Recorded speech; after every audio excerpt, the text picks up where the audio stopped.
Hello everyone! Good evening sa lahat ng mga kasisikoy ko.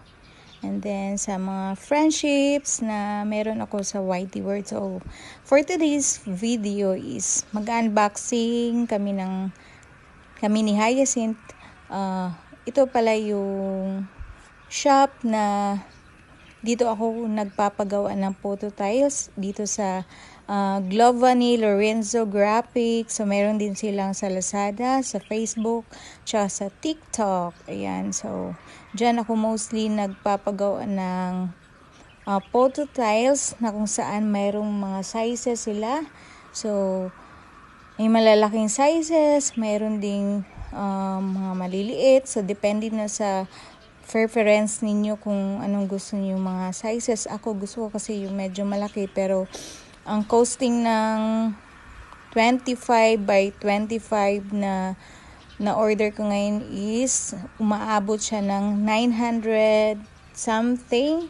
And then dahil may mga vouchers naman yung Lazada, is minsan may mga sa shop is 100 plus yung less nila, tapos may mga free shipping fee pa sila.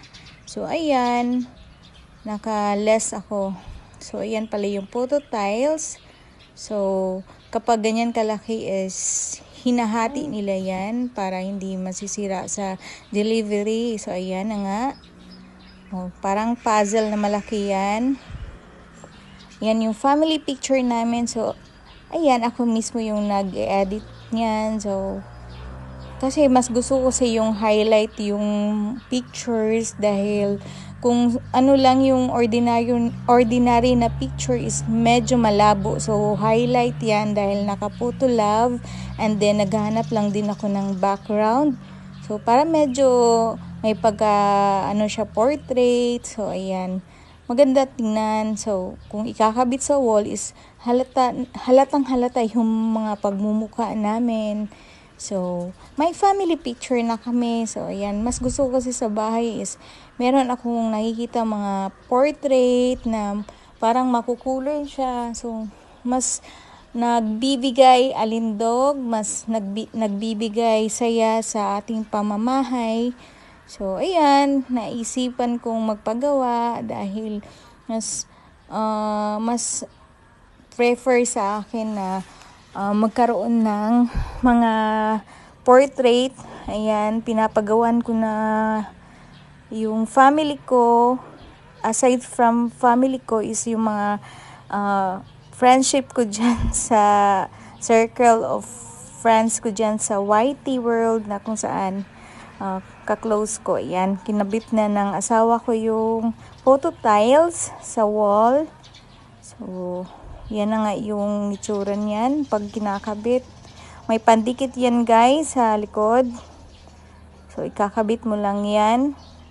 Pero pag gusto mong i-transfer yan or babaklasin is bumili na lang kayo yung pandikit na parang sobrang dikit. Meron din naman sa mga shop niyan, yung mga pandikit sa wall. So ayan na nga guys. Kinabit na ng asawa ko. So, siya yung tagakabit dahil alam mo naman yung height natin. Ayan. Salamat pala guys sa mga panunood. Shout out pala sa mga kaibigan ko dyan. Si Sikoy Irish, Ate Yakim, si Sir Kasosyo, si Ma'am Iceland Tali Vlog, si Ate Stenso, si Kuya Paul, si Ma'am Saring, Sir Litobas, sa lahat-lahat kakolabs, shout out sa inyong lahat. And thank you for watching everyone. Goodbye.